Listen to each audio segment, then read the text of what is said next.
શું કહે છોકરાઓ મજામાં? હા, ગુડ ઇવનિંગ. સાંજે જ જોઉં છું, મને ખબર છે. હા, અમુક ડાયા દીકરા છે સવારે જોતા હશે, મમ્મી પપ્પાના ડાયા દીકરા હોય તો એમને ગુડ મોર્નિંગ. હા, અને આપણી ભાષામાં જ આપણે શું કે મોજને એ રીતે જ ચાલીએ, એટલે જે દેશીપણું રહે એ આપણને એક આંતરિક મજા આપે, અને એ આંતરિક મજા આપણને મનોભર આવવા દે નહીં. હવે તમે સરને એવી રીતે ન સમજતા કે સર આવી રીતે બોલે ને તેમ બોલે. સર તમને 90% જે સામે પીરસે એમાંથી એનો કંઈક હેતુ હોય. ઓકે, તો હવે એમાં આપણે લાંબી ચર્ચા ન કરતા આમાં આગળ વધવું છે. છેલ્લે આપણે શારીરિક રોગ જોયું હતું કે મનોભારની અસર. આ તમે ભાઈ ટોપી પહેરી એના વિશે ન વિચારો, આ બાજુ ધ્યાન દો. ટોપી બોપી તો પહેરે. હા, આપણે અગાઉ ચર્ચા થઈ હતી આ જ પાઠમાં કે કોઈ વ્યક્તિના લક્ષણોમાં જોયું હતું કે વ્યક્તિના લક્ષણો એવા છે કે એની મજામાં રહેતા હોય, એની ધૂનમાં રહેતા હોય, પોતાની સ્ટાઇલ હોય, પોતાની મજા રહેતા હોય, મોજ શોખમાં રહેતા હોય, મોજ શોખમાં, તો એને ટેન્શન ઓછું આવી થાય. તો બસ આ એ ટાઈપનું કંઈક ગણી લો વ્યક્તિના લક્ષણો. આમાં જો તમે પહેલાં બાકીની ચર્ચા પછી કરશું. મનોશારીરિક રોગ કેના પછીનું? શારીરિક રોગ પછીનું. શું શારીરિક ને શું મનોશારીરિક? તો કે મનોભાર અને સ્વાસ્થ્યમાં મનોભારની સ્વાસ્થ્ય ઉપર શું અસર થાય એ મુદ્દો જોતા હતા. એમાં આપણે પેલું શારીરિક રોગોમાં જોયું હતું કે સુરક્ષા તંત્રવાળો મુદ્દો, અને એમાં તમે બધું તમે આપણે એના વિશે ચર્ચા કરી હતી. એ પહેલું હતું, અને આમાં તમને યાદ હોય તો એકડો, પછી એની નીચે બીજું, અને નીચે ત્રીજું, આવી રીતે આપણે એ ચાલુ કર્યું હતું. અને એ વિડીયોમાં આપણે પૂરું થયું હતું પ્રતિકારનો તબક્કોને યાદ કરો બધું. આવે છે કે નહીં? સરસ. એ પૂરું થયા પછી હવે શરીર વિશે પૂરું થયા પછી મગજ વિશે જોવાનું છે કે મગજ અને શરીર બેનું કોમ્બિનેશન થાય ટેન્શનને લીધે, અને એ કોમ્બિનેશન છે એનું પણ રોગનું. તો એવા મનોશારીરિક રોગ કયા છે, કેને કહેવાય, એ જોવાનું છે. તો જો મનોશારીરિક રોગ, હવે એમાં પહેલી બે લાઈનમાં સમજૂતી આપેલી છે. શું છે? તો કે તણાવ કાયમ રહે તો શરીરના ફેરફારો તથા અંતઃસ્ત્રાવોના કારણે શરીરને નુકસાન થાય છે. હવે અહીંયા તમારે છે ને આમ તો આખી લીટી આમ મગજમાં છાપી દેવા જેવી છે, પણ તમને એમાંથી જે આમ ખાસ એ શબ્દ તો ભૂલાવા જ ન જેવા કહું તો કે તણાવ કાયમ રહે. તણાવ કાયમ રહે તો શું થાય? તો કે શરીરના ફેરફારો થાય. વિચારો, શરીરના ફેરફારો થાય તથા અંતઃસ્ત્રાવોના ફેરફારને કારણે શરીરને નુકસાન. અંતઃસ્ત્રાવોના ફેરફારને કારણે શરીરમાં આવતા ફેરફારોને કારણે શરીરને નુકસાન થાય છે. આટલી વસ્તુ મગજમાં બેસે? યસ, બેસે. બીજી લાઈન, મનોશારીરિક રોગ એટલે એવા રોગ કે જેના કારણો મનોવૈજ્ઞાનિક છે પરંતુ પરિણામો કેવા છે? શારીરિક રૂપમાં દેખાય છે. ઇન શોર્ટ તમને કોઈ પૂછે કે ભાઈ મનોશારીરિક રોગ એટલે શું, તો કે જેના કારણો કેવા છે? તો કે મનોવૈજ્ઞાનિક છે. કેવા છે? આ તમે આખું લખજો. આવી રીતે તમે ટેક્સ્ટ બુકમાં પેન્સિલથી સાઈડમાં લખી શકો ટૂંકાણમાં કે મનોશારીરિક રોગ એટલે શું. આવી રીતે પ્રશ્ન લખવાનો પૂજડી કરીને, પછી કારણો ઇઝ ઇક્વલ ટુ મનોવૈજ્ઞાનિક અને પરિણામો ઇઝ ઇક્વલ ટુ શારીરિક. આવી રીતે આ તમારી મનોશારીરિક રોગની ટૂંકી સમજૂતી થઈ ગઈ. હવે આ બીજી સમજૂતીમાં જે આપ્યું બીજી લાઈનમાં એ જ અહીંયા વ્યાખ્યામાં આપેલું છે, બીજું કાંઈ નવીન નથી, પણ યાદ રાખવું જરૂરી છે ખાસ. શું છે? તો કે મનોશારીરિક રોગો એટલે માનસિક કારણોસર ઊભા થતા શારીરિક રોગો. આટલી જ વ્યાખ્યા કહેવાની છે. તમને પ્રશ્ન પૂછ્યો હોય મનોશારીરિક રોગો એટલે શું, કેટલા? 1 માર્કમાં ખાલી એક માર્કમાં પૂછ્યું હોય તમારે આટલું પીરસી દેવાનું છે, પેપર જોનાર ખુશાલ થઈ જશે. પણ બહુ સરસ રીતે એક પણ શબ્દ આગો પાછો કર્યા વગર તમારે લખવાનું કે મનોશારીરિક રોગ એટલે, હવે આ તો જે પ્રશ્નોમાંથી ગયું, મેઇન તો નીચેનું આટલું જ છે કે માનસિક કારણોસર, જે આપણે અહીંયા જ કીધું ભાઈ કે કારણો કેવા માનસિક હોય અને પરિણામો કેવા તો કે શારીરિક હોય, પણ થોડીક વ્યવસ્થિત રીતે ગોઠવીને મઠારીને શિષ્ટ ભાષામાં કહેવાનું તો કે માનસિક કારણોસર ઊભા થતા શારીરિક રોગો. વાર્તા પૂરી. હવે જાઉં સામે, તો આપણને અહીંયા ઇન્વર્ટેડ કોમા આપ્યું. હવે પહેલી વાત કે તમને ખબર હોવી જોઈએ કે ઇન્વર્ટેડ કોમામાં જ્યારે આપે તમને, ત્યારે આપણે બાળપણથી એવું સમજતા આવીએ છીએ કે જે વસ્તુ ઇન્વર્ટેડ કોમામાં હોય એ બહુ મહત્ત્વની હોય છે. તો એમાં તમે જુઓ, અહીંયા જે બીજી લાઈન આપેલી છે, જે આ વ્યાખ્યા પછીની, એ પણ ઇન્વર્ટેડ કોમા આપી છે. શા માટે? તો કે મનોશારીરિક રોગોમાં શેનો સમાવેશ થાય છે અને હાલમાં એની પરિસ્થિતિ આપણે એક લીટીમાં, એક વ્યાખ્યામાં સમજવી હોય તો કેવી રીતે?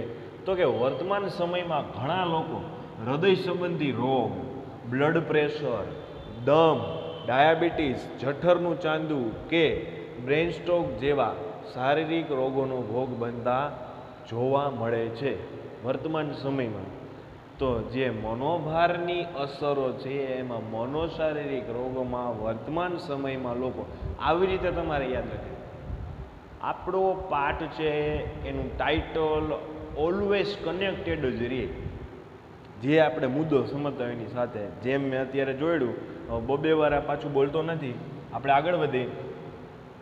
હા, વર્તમાન સમયમાં એટલે હાલની વાત છે. પહેલાં આ બધી વસ્તુ બહુ જ ઓછી થતી, એમાં કોઈ શંકાને સ્થાન નથી, કારણ કે પહેલાં છે ને આટલો બધો વિકાસ નહોતો થયો અને કામ છે ને મર્યાદિત હતા, જરૂરિયાત પૂરતા હતા, એટલે કોઈ પણ જાતનું ટેન્શન વધારે રહેતું નહીં. અને આવા રોગ છે એ અત્યારે તો જાતના રોગ બારે આવે છે.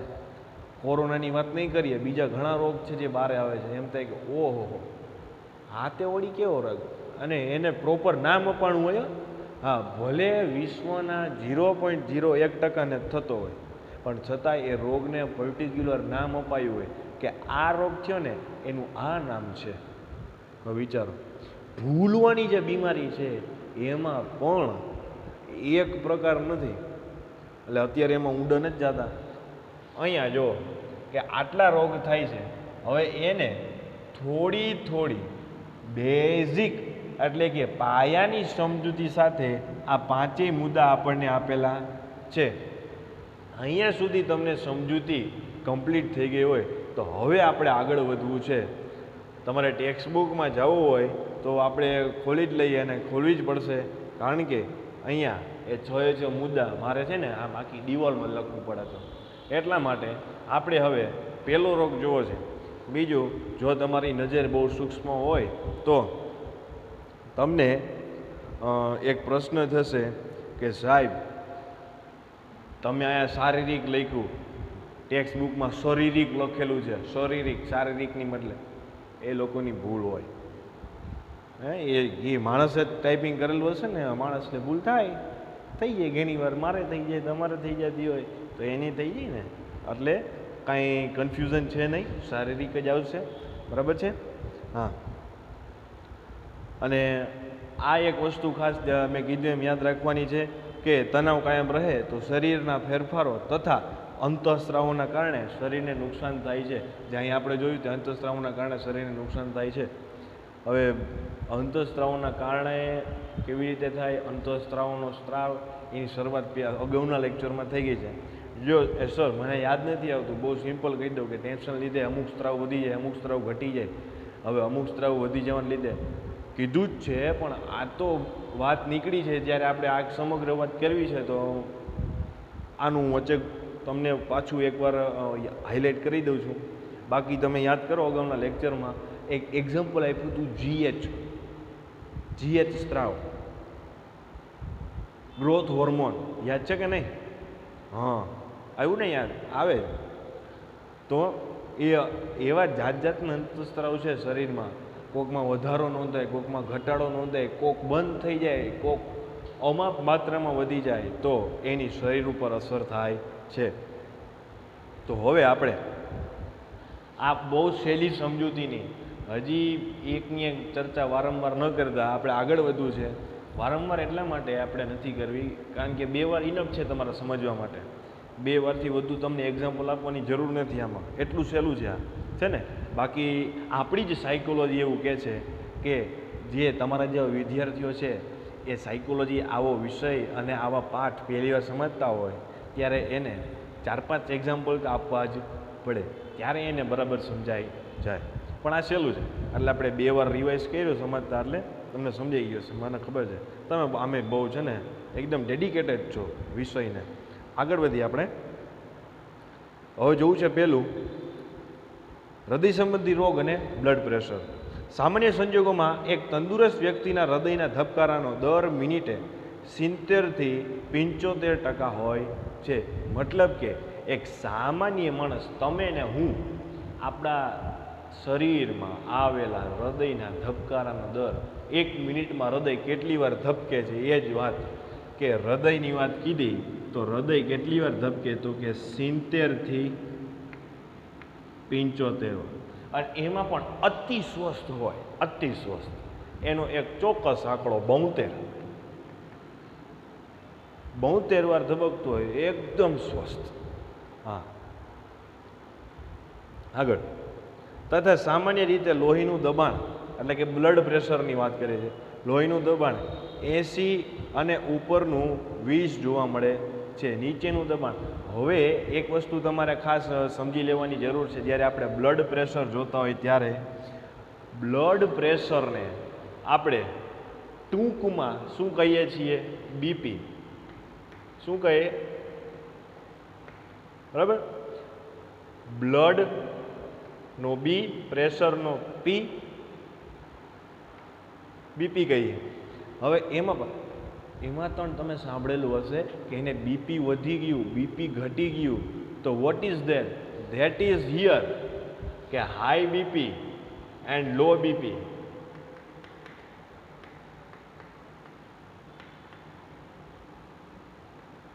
High BP and low BP, કે અમુકને હાઈ બીપી હોય, એને કોઈ ટેન્શન આવે તો એને બીપી, બ્લડ પ્રેશરનો પારો ઉપર જાય. અમુકને લો બીપી હોય એને બ્લડ પ્રેશર નીચું જાય. તો મારું કહેવાનું કે અહીંયા તમારે આટલી વસ્તુ યાદ રાખવી પડે કે બ્લડ પ્રેશર છે એમાં પણ 2 ફાટા પડે છે, high BP and low BP. તો અહીંયા હાઈ બીપીમાં સૌથી વધારે કેટલું હોવું જોઈએ તો કે 130, બસ, એનાથી વધુ ન જોઈએ. અને અહીંયા લો બીપીમાં કેટલું કીધું છે તો કે 80. 80થી 30ની વચ્ચે જેને બ્લડ પ્રેશર રહેતું હોય, જનરલી 90થી 99% લોકો બ્લડ પ્રેશર કોઈ પૂરું નામ બોલતા નથી, બીપી જ બોલે. અને એમાંથી ને એવા લોકો તમને મળી આવે કે જેને મગજમાં તો એમ જ બેસેલું હોય કે હા બીપી નામનો એક રોગ, હે બીપી જે એક રોગ, એ જ નામ છે એનું. એ ટૂંકું ફોર્મ છે, હે શોર્ટ ફોર્મ છે, એ ન ખબર હોય. હવે શોર્ટ ફોર્મ આ બીપી છે એ ખબર ન હોય તો ફૂલ ફોર્મ તો ક્યાંથી ખબર હોવાની? હે એટલે આપણે હંમેશા બ્લડ પ્રેશર પૂરું બોલવાની ટેવ રખાય. અને જરૂર લાગે ત્યાં બીપી બોલજો, હાઈ બીપી બોલી શકો, લો બીપી, એવી રીતે ચાલે. જ્યારે ખાલી બ્લડ પ્રેશર, જ્યારે ખાલી બીપી જ વાત થતી હોય તો આપણે બ્લડ પ્રેશર કેમ ન બોલીએ? ઇન્ટ્રોડ્યુસ થાય આખું નામ બધાને. ઓકે, તો 80થી 130ની વચ્ચે જેને રહેતું હોય એ સ્વસ્થ છે. જો એનાથી વધી 130થી વધી જાય કે 80થી ઘટી જાય તો એને તકલીફ પડવાની છે. બંનેને જ્યારે આ સીમા પાર થઈ જાય છે, જેને હાઈ બ્લડ પ્રેશર હોય અને લો બ્લડ પ્રેશર હોય, એને ચક્કર આવે, શરીર પાણી થવા માંડે, ક્યાંક બેસી જવું પડે, પાણી પીવું પડે, ઠંડા પાણીની જરૂર પડે. આ બધું આગળ જોઈએ આપણે. પરંતુ મનોભારનું પ્રમાણ વધતા લોહી ઝડપથી ગંઠાઈ જાય છે, ધમનીનું મુખ સાંકડું થઈ જાય છે અને ધમની સખત થઈ જાય છે. હૃદયને શરીરના ભાગોમાં લોહી પહોંચાડવા માટે વધુ કામ કરવું પડે છે, જેથી લોહીનું દબાણ વધે છે. હવે મારે તમને ધમની માટે બહુ ઊંડા લઈ જવા પડશે, પણ જો મને આશા છે જો તમે સમજી લાવો એમ નહીં, પણ મને આશા છે અને હશે જ એવું તમારે કે તમે 10મામાં જે હૃદયવાળું આવ્યું હશે શ્વસન તંત્ર ભણવાનું 13મા પાઠમાં, એ તમે બહુ સરસ ભણેલા હશો. અને એનો બેઝિક પ્રાઇમરીમાં વિજ્ઞાનમાં છે કે હૃદયમાં શિરા અને ધમની હોય છે, કર્ણકો અને ક્ષેપકો હોય છે. આ દરેક આ તમારા હૃદયની આખી સરસ રચના આવેલી જ હશે. અને 10મામાં બહુ સરસ રીતે એનો પ્રશ્ન આવતો હૃદયનો, અને આકૃતિ પણ તમારામાંથી મોસ્ટ ઓફને યાદ હશે. તો એમાંથી વાત કરવી છે ધમની અને શિરાની. ટૂંકમાં કહું તો એવી નળીઓ, હવે જો સાહેબ અમે એટલે તો આર્ટ્સ લીધું, વિજ્ઞાનમાં અમને ગણિતમાં રસ નહોતો પડતો, એટલે તરત જ મોઢું શિયાઉં મિયાઉં થવા માંડે.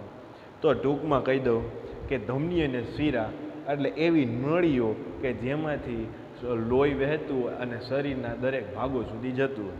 આટલી પાયાની સમજૂતી યાદ રાખજો. તો આગળ વધવું હવે.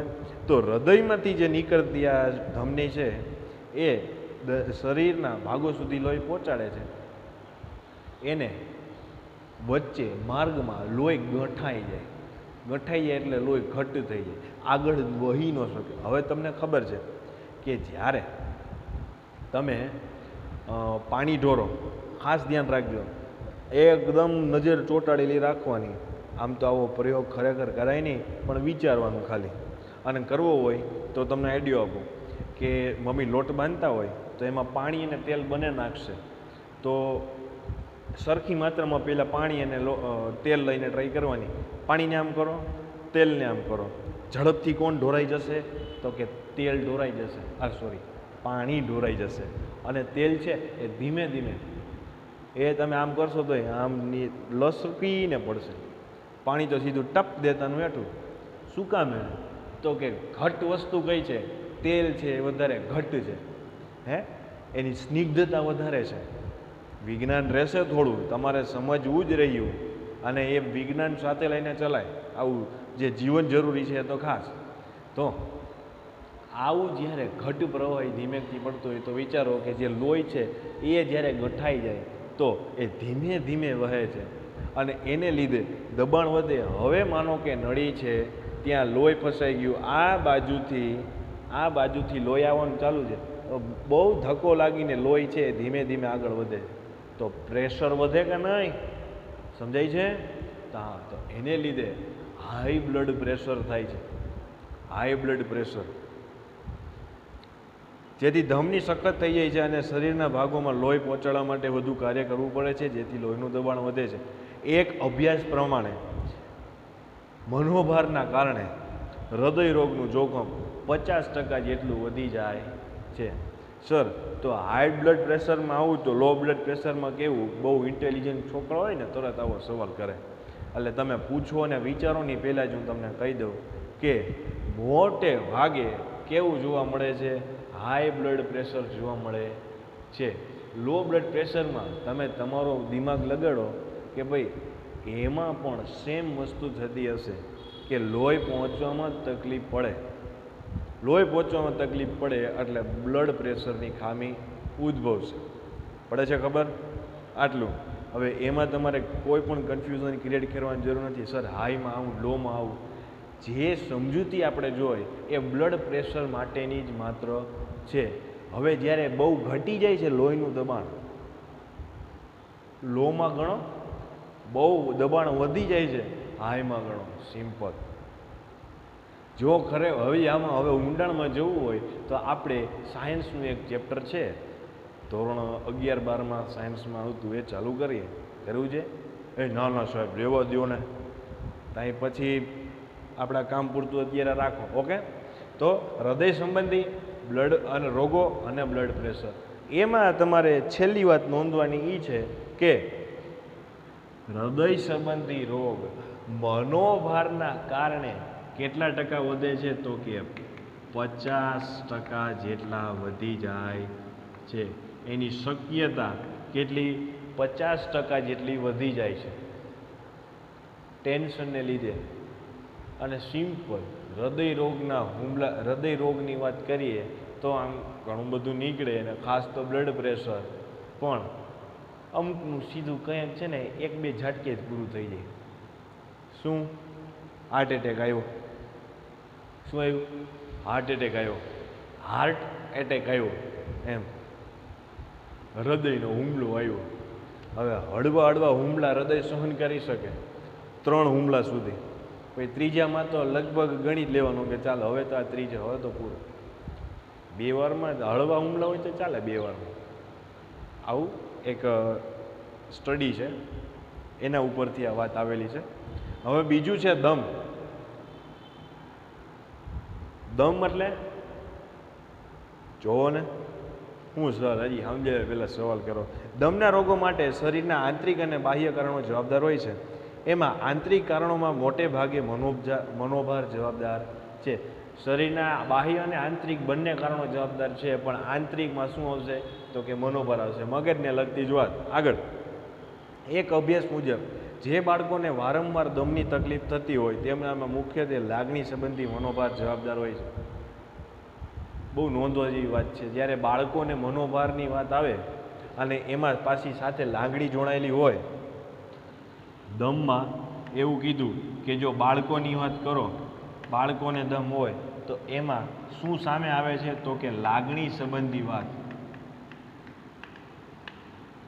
લાગણી સંબંધી, એને લાગણી સંબંધી વાતમાં તમે એક નાના મુદ્દા કેટલા લઈ શકો તો કે એવો મુદ્દો લઈ શકો કે એને એના મમ્મી પપ્પા તરફથી અથવા તો મમ્મી અથવા પપ્પા બેમાંથી એક તરફથી જોઈએ એટલો પ્રેમ મળતો નથી. મમ્મીનો માતૃપ્રેમ નથી મળતો કે પિતૃપ્રેમ નથી મળતો, અથવા એને ઘરમાં કોઈ એક વ્યક્તિ તરફથી વારંવાર ટોકવા કે ખીજાવવામાં આવે જે એના મગજ ઉપર બહુ અસર કરે છે.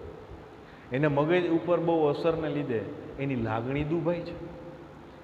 આવી નાની નાની વસ્તુ આપણે નોટ કરવાની છે. આપણે કોઈ વાર બાળકની લાગણી દુભાવતા તો નથી ને, એ ખાસ જોવું જોઈએ.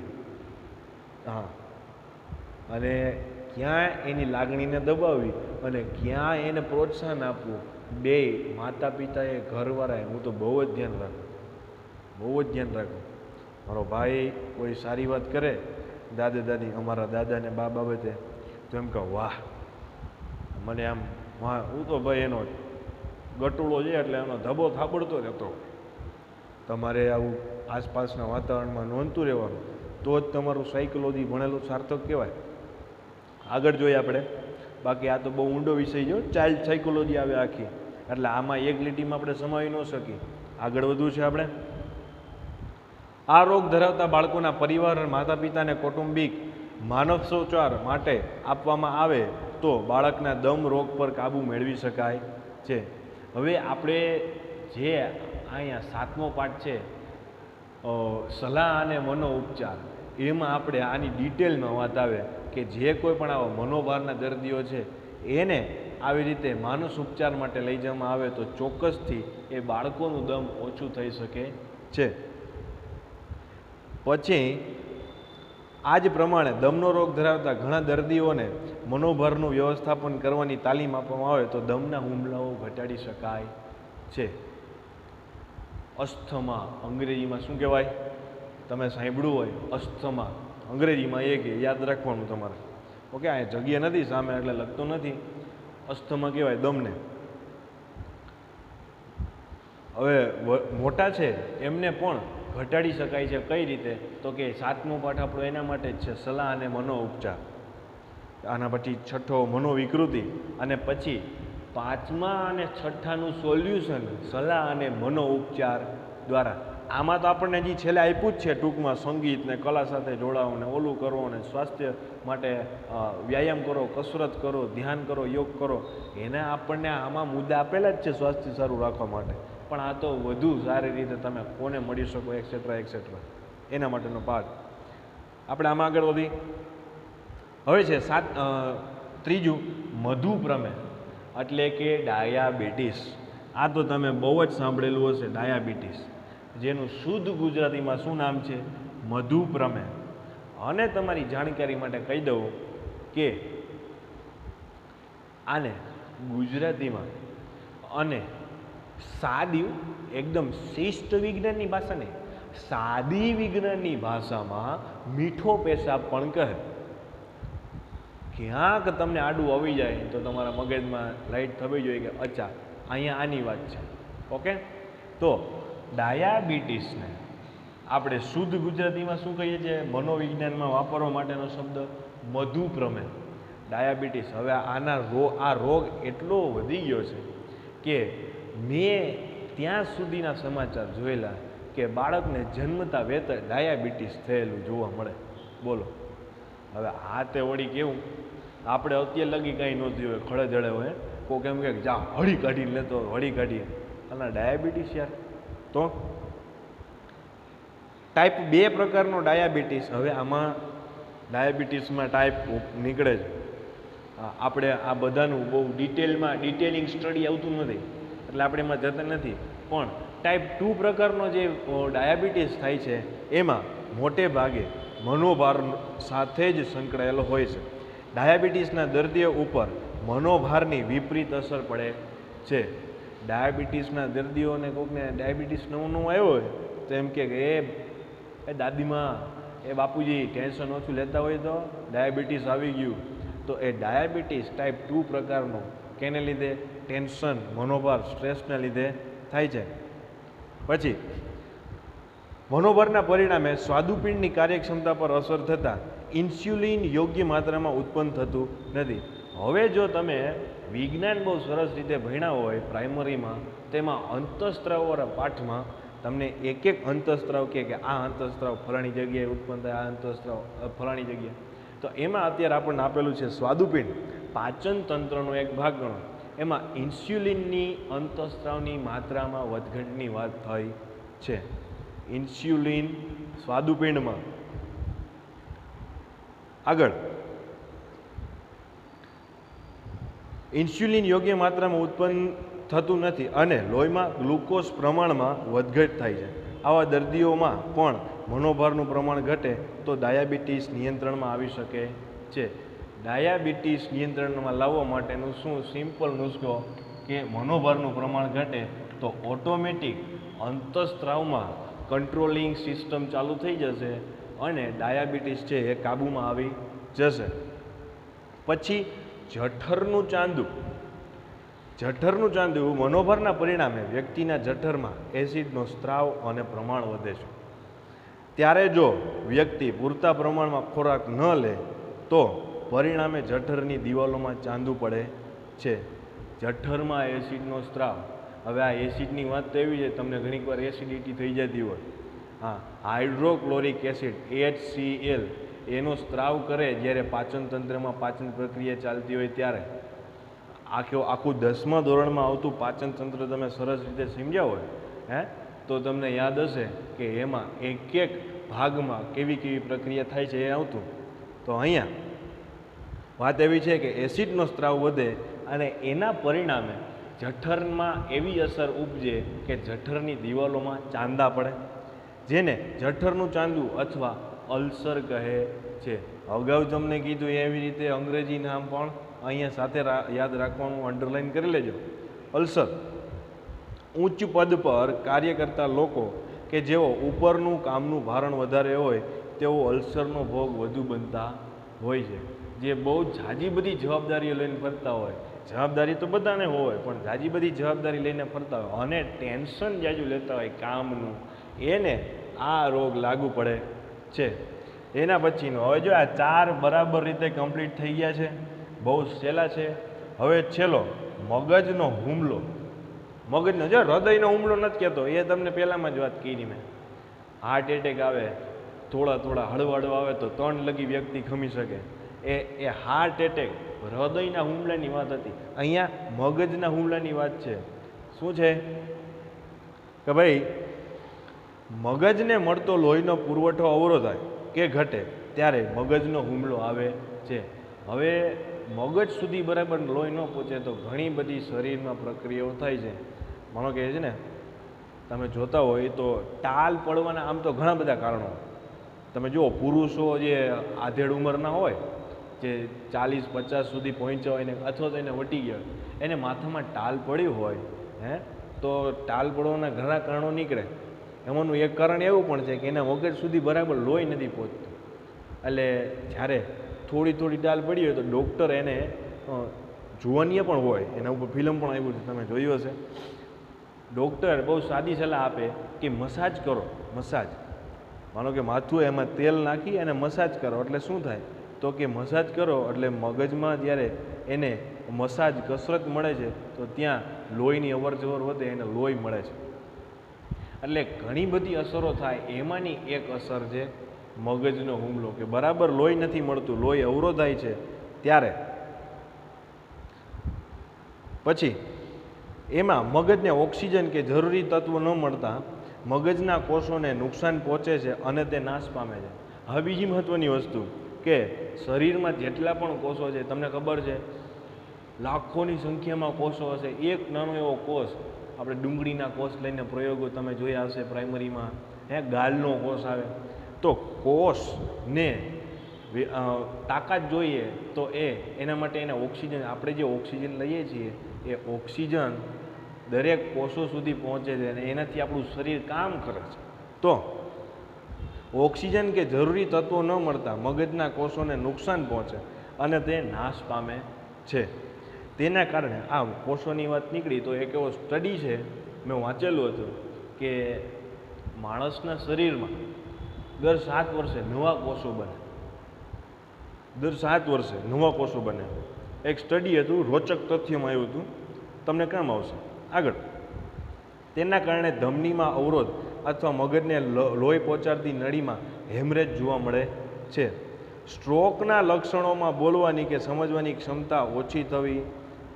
હવે અહીંયા પ્રક્રિયા કીધી કે ભાઈ મગજને લોહી પહોંચાડતી નળીમાં અવરોધ જોવા મળે કે લક્ષણોમાં બોલવાની ક્ષમતા ઓછી થાય. એ મગજનો હુમલો છે, બ્રેઇન સ્ટ્રોક અંગ્રેજીમાં જેને કહે. આવી પ્રક્રિયા થાય છે મગજના હુમલામાં. શરીરમાં રોગ આવી રીતે ઉપજે છે, એના લક્ષણો આમ દેખાય છે. હવે જે રોગ થઈ ગયો તો શું થાય? રોગના લક્ષણો શું છે? તો કે સ્ટ્રોકના લક્ષણોમાં બોલવાની કે સમજવાની ક્ષમતા ઓછી થાય. હાથ પગ કે ચહેરાને લકવો થઈ જાય. તમે લકવો થઈ ગયેલા જોયું હશે, આ બાજુથી મોઢું પડી ગયું, આ બાજુથી પડી ગયું હોય. અમુકને પેરાલાઇઝ આપણે જેને કહીએ, અમુકનો ડાબો અંગ થઈ જાય, અમુકનું જમણું અંગ થઈ જાય. એ પાછું મગજ ઉપર હોય કે એનું ડાબું મગજ કામ કરતું બંધ થઈ ગયું તો ડાબી બાજુનું આખું જમણું. તો એ પેરેલાઇઝ લખવાની વાત છે. પેરેલાઇઝ આગળ એક અથવા બંને આંખોમાં જોવાની તકલીફ થવી, માથાનો દુખાવો, ચાલવાની તકલીફ વગેરે વસ્તુ જોવા મળે છે. અહીંયા આપણા મનોભારથી થતા શારીરિક રોગોમાં 5 રોગ જે મુખ્ય ગણે છે અને એની માત્ર પાયાની સમજૂતી આપેલી હતી.